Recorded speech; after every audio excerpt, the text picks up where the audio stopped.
Hello guys. आज संजय ज्ञान कुंज आपके लिए महीनों के नाम, नेम ऑफ द मंथ्स, और ये महीने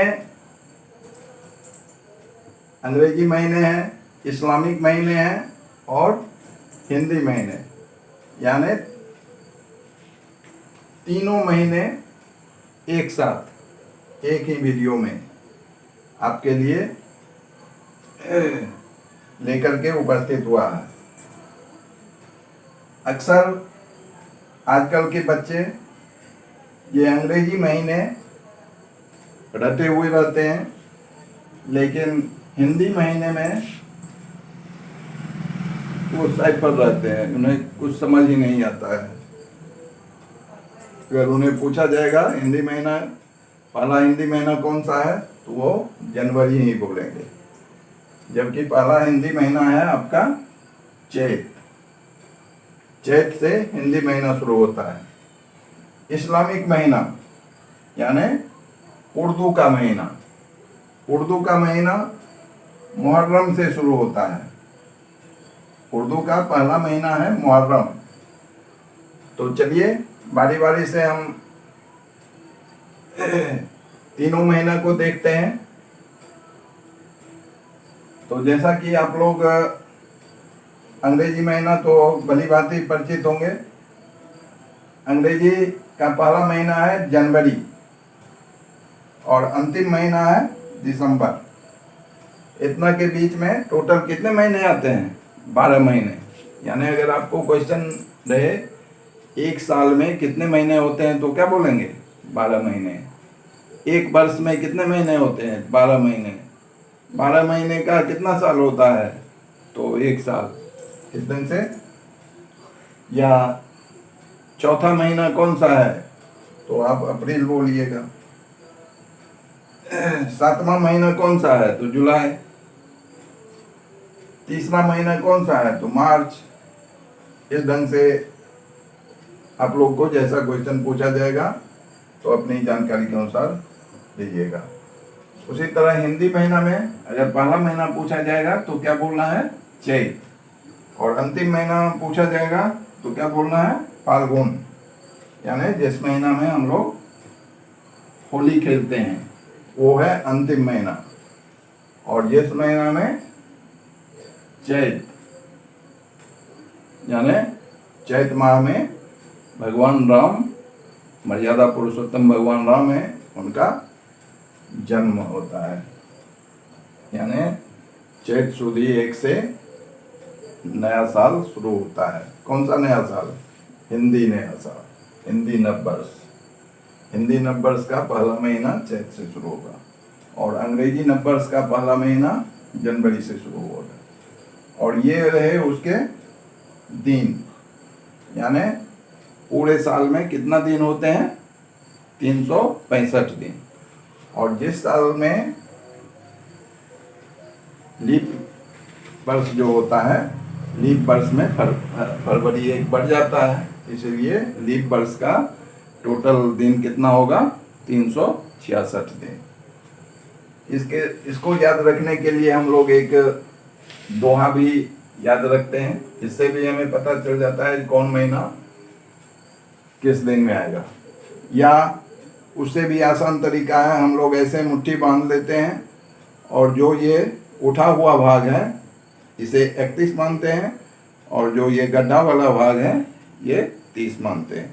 जैसे जनवरी उठा हुआ है 31, फरवरी 28 या 29, मार्च 31, अप्रैल 30, मई 31, जून 30, जुलाई 31, अगस्त 31, सितंबर 30, अक्टूबर 31, नवंबर 30, दिसंबर 31। यानी ये उठा हुआ जो है वो 30 मानते हैं और जो धंसा हुआ है वो उठा हुआ 31 मानते हैं, जो धंसा हुआ है वो 30 मानते हैं। इस ढंग से भी हम लोग कर लेते हैं। या इस दोहा को याद रखेंगे, 30 दिन के माह सितंबर, अप्रैल, जून व नवंबर। यानी 30 दिन का 4 महीना होता है, सितंबर, अप्रैल, जून और नवंबर। और 28 दिन का फरवरी जानो, बाकी सबको 31 मानो। लीप वर्ष जब आता है फरवरी 1 बढ़ जाता है। यानी इस दोहा को हम लोग याद रखेंगे तो साल के इन 12 महीने में कौन महीना में कितना दिन होता है एकदम आराम से एक्यूरेट ज्ञात कर लेंगे। तो एक बात हमेशा ध्यान में रखना है, विद्या अभ्यास का अनुसरण करता है। हम जितना अभ्यास करेंगे उतना हमारा ज्ञान बढ़ेगा, उतना हम परफेक्ट बनेंगे। तो चलिए आज परफेक्ट की तरफ एक कदम और बढ़ाते हैं। अंग्रेजी महीना का पहला महीना है जनवरी, उसको अंग्रेजी में लिखते हैं JANUARY, जेनुअरी। पढ़ते हैं जनवरी और लिखते हैं जेनुअरी, JANUARY, जेनुअरी। पढ़ते हैं हिंदी में फरवरी और लिखते हैं फेब्रुअरी, FEBRU, फेब्रू हो गया, ARY, अरी, फेब्रुअरी। मार्च, मार्च को मार्च ही लिखते हैं MARCH। अप्रैल, अप्रैल को अप्रैल लिखते हैं APRIL, अप्रैल। मई, मई को MAY, मई लिखते हैं। जून, ध्यान में रखना है, जून को, जून में हम लोग दुर्घु कर देते हैं, अक्सर बच्चे यहाँ मिस्टेक करते हैं, जून में हर्षुकर दे देते हैं। तो ध्यान में रखना है, हर्षुकर और दुर्घुकर का प्रयोग वहाँ होता है जहाँ जोड़ पड़ता है। जिस मात्रा में जोड़ पड़े वो दुर्घुकर होगा, वो दीर्घिकर होगा। जो मात्रा आसानी से तुरंत बोला जाए उसमें हर्षुकर होगा, जैसे जुलाई है, जू तुरंत बोला जाता है। और जून, जून में जोड़ पड़ता है इसलिए जून में दुर्घुकर होगा, जुलाई में हर्षुकर होगा। तो इस ढंग से अगर हम उच्चारण पर ध्यान दे करके ध्यान दें तो एकदम हमारा जो भी राइटिंग होगा वो शुद्ध शुद्ध होगा। तो चलिए आज अब हम इस्लामिक महीना का बात करते हैं। इस्लामिक महीना का पहला महीना होता है मुहर्रम, दूसरा महीना सफर, तीसरा महीना रबीउल अव्वल, चौथा महीना रबी उस्मानी, पांचवा महीना जमादी उल अव्वल, छठा महीना जमादी उस्मानी, सातवां रजब, आठवां महीना सावन, नौवां महीना रमजान, 10वां महीना शब्बाल, 11वां महीना जिलकाद और 12वां जिलहिज।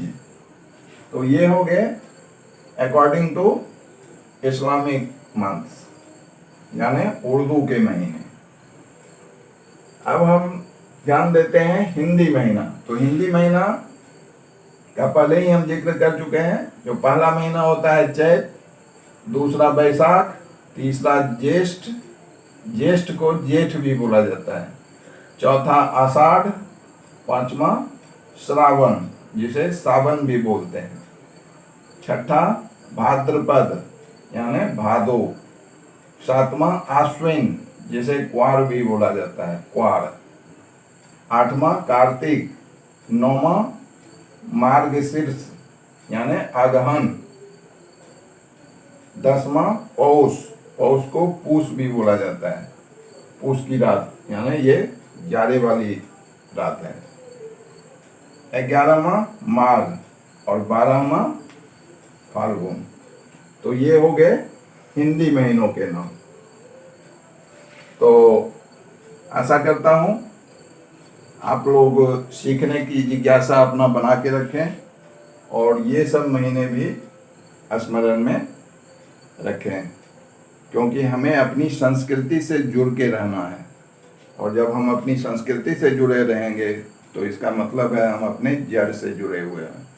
और वो पेड़ हमेशा क्या होगा, लहलाते रहेगा, पुष्पित रहेगा, पल्लवित रहेगा। और जड़ ही अगर खत्म कर लेंगे तो हमारा एक हवा का झोंका आएगा, हमें लेकर के उड़ जाएगा। तो हमेशा जल और जमीन से जुड़े रहिए। तो वॉच करने के लिए आपका धन्यवाद। आपका दिन शुभ हो। फिर मिलेंगे हम लोग नेक्स्ट वीडियो में। तब तक के लिए नमस्कार।